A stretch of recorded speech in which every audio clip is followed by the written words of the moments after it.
First thing you got to do is decide, as a business owner, do I want to make more money? That's how you escape scarcity mindset. That's how you escape playing small and actually go down and chase the life that you want to live. 20 years ago, they laughed at him.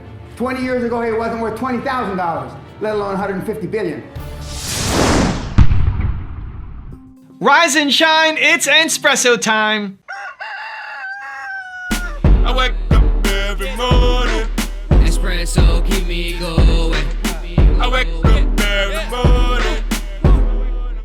Hey, it's Carmichael, and this channel was created to help you overcome the #1 challenge that is holding you back, a lack of belief in yourself. You watch these videos because you know there's something more inside you too. You have Michael Jordan level talent at something. So let's start your day off right together. Grab your coffee and sip on today's message from Grant Cardone. Also, if you want to have more self-love and confidence, check out my 254 series. They're free. The links to join are in the description below. I've been at a point in my life where I thought less of me than anyone thought of me. How many of you have been there? My dreams are first every day, then my wife, then my kids. I can take care of my wife and my kids now. Would you agree? I abandoned this. This is the fuel for who I am.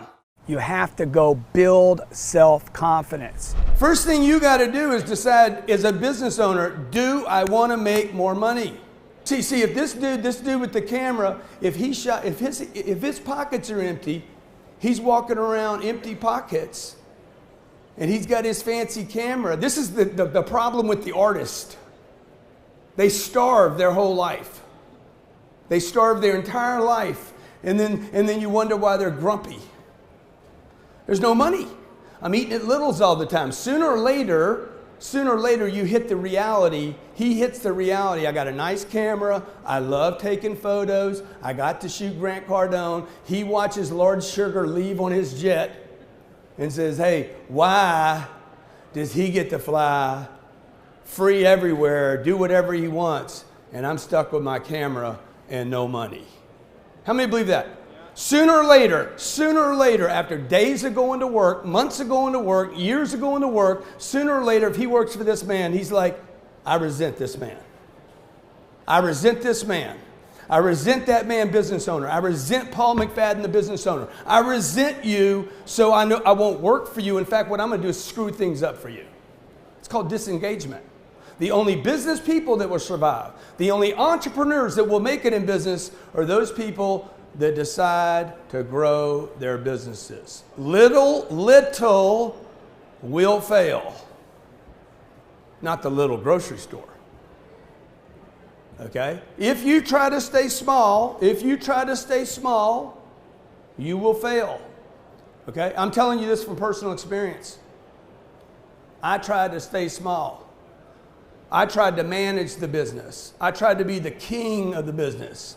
I tried to have no employees because employees cost money. I'm like, I'm not going to have any employees. I'm not going to pay the cameraman. I'll just hire him when I do a gig. And the next time I'll hire another guy. And that'll keep my expenses low. How many are brought up like this? Keep the expenses real low where we can manage the expenses. The expenses are going to be so small that no matter how much we make, I keep it all. You are staying small because you're afraid. You're afraid of the worst case scenario coming true, losing, having no money, and being embarrassed. But you know you're capable of more. You know the way that you're going about doing things right now is nothing compared to what you're capable of. Unless you lose that scarcity mindset, you're always going to stay small, knowing that you are capable of more. Today I'm going to show you how. So one of the easiest ways to get out of your scarcity mindset is to go from idea to action. As soon as you get an idea, you do something about it. And sometimes often that idea is going to be too big, too scary, too crazy. You can't do it. Who are you to do this? You don't have the money, resources, time, connections, energy, right? All of that, all of the excuses that come into your head. I like to teach myself that as soon as I get an idea, I go do something. It may not work, but you have genius ideas, trust them, go do something. So this is great. This is a Grant video because when I did my tour in 2019, that's January to April, we hit 23 different cities over 90 days. And at the beginning, I was trying to find different sponsors that would help out with travel, accommodations, because it was me, Nina, my film guy, Danny, and all of our gear. It was mostly Danny's gear. lighting, and we had speakers and camera gear and all of this stuff. And we ended up renting a Suburban and driving across America. But before doing that, I emailed Grant and I said, hey Grant, can I use your plane for 90 days for my tour? And to his credit, the email that he wrote back was, what's the upside? Not, no, not forget about it, not, do you know how much it costs, and just jet fuel and you know, my pilot, and then I can't use my plane for 3 months. He said, what's the upside? I said, well, listen, I'm gonna let everybody in my audience know about you. And listen, we didn't get a deal, we didn't make it happen. But it's that idea of going from idea to action, right? And I still do a lot with Grant, right? Making this video, helping promote all the stuff that he's up to. We're looking at doing something together when I go to Miami next. And so that one exchange didn't ruin the relationship. And I'm happy to share it publicly. Maybe that's embarrassing for some people, right? But the idea of trusting your ideas. You get an idea, you go do something. It may be too big, it may be scary. You might have people say no. Even if the most likely answer is no, right? The most likely answer might be no. The most likely answer to me asking Grant that question is no, right? It's a no. But if I don't ask, it's a no 100%. Don't take the no away from somebody else. It might be 99.999% no, but there's still a little chance. Maybe there's a yes somewhere in there. Trust your ideas. Do something. I did and still continue to do. And that's how you escape scarcity mindset. That's how you escape playing small and actually go down and chase the life that you want to live. So let's get more specific. I'm going to give you a 3-step process that I think will help. Step number 1 is idea to action. So as soon as you get that idea, you don't judge it. You don't think about it. You don't say, why me? You just go and you do something. Find the smallest possible way to just get started, right? So you just trust that the idea came to you. I believe that ideas flow through you. You got that idea for a reason. Why are you thinking about it? Don't worry about why you're thinking about it. Just go do something about it. Find the smallest possible way to just go do something about it. You are a genius, therefore you come up with genius ideas. Not all of them work out. Maybe the timing was wrong, maybe the execution was wrong, but it's still a great idea because you came up with it. Therefore, it is a great idea and you have to go do something about it. So trust your ideas and go from idea to action. Step number 2 is what I call the 2% difference. Here's what happens. Most of the time when people come up with an idea, you default into planning mode. Planning, strategy, thinking, researching, and then you wake up the next day and you're back to square one. You're back to normal. Like the energy that you got, the boldness, the courage that you had is gone because you woke up the next day.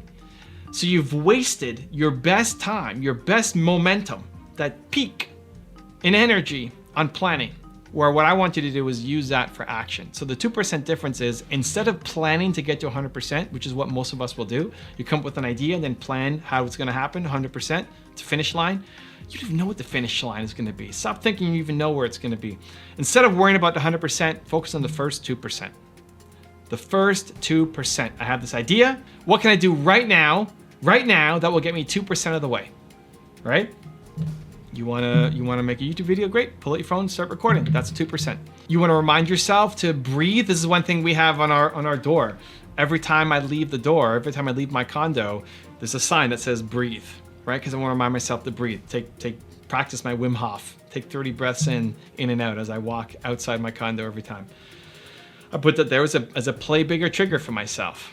But it's easy to think, well, if I'm gonna put a sign on my door, then I need it to be a certain size and I need to be the perfect picture and I need it to be framed, and you make it bigger and then you don't do anything. That's the biggest problem, you just don't have momentum. You're not doing enough. And so step number 1, the 2% difference is I took out a sticky note and I just wrote breathe and I stuck it on my door. And it's a reminder every day to breathe. It doesn't mean that you can't go back and plan. It doesn't mean that you can't replace it with something nicer, bigger, better. Yes, of course, planning has its role, but not as a first step. Your first step is action. If your first step is planning, you're losing. If your first step is planning, that's why you're a perfectionist. That's why you don't have momentum happening against your ideas. Your first step, idea into the first 2%. And then step number 3 is tie your self-worth to the effort, not the result. This is where, again, so many entrepreneurs will fail, is because you tied your self-worth to the outcome of you accomplishing that thing. If you woke up and you only did things that you knew you were gonna win at, you're gonna play small for life. You're only doing things inside your comfort zone because you know you're gonna win at them, right? Or a very high degree chance you're gonna win. If that's all you ever take on, you play small for life. But if you're going outside your comfort zone, taking on new projects, growing as a human, learning, getting better, taking on new challenges that are bigger and beyond you, most days you're actually gonna wake up and fail because you're doing something new. But if you woke up every day and were proud of the effort you were putting in, you're proud of yourself for the effort, you're putting in your max effort, you're trying to make the best video you can, you're trying to make the best product or service you can, you're proud of yourself for the effort every single day, you're gonna create amazing things. Way beyond what you thought you're capable of, and way more than the person who just sits inside their bubble doing things that they know they're gonna win at. Tie your self-worth to the effort, not the results. Now I have a really special bonus clip that I think you're gonna enjoy, but before that, question of the day, I wanna know, what is the 2% difference that you need to take today on one of your ideas? Let me know down in the comments below. And if you made it this far in the video, I wanna celebrate you. Give me a hashtag believe down in the comments as well. Jeff is worth about $150 billion, the founder of Amazon. This is what he looked like almost 20 years ago.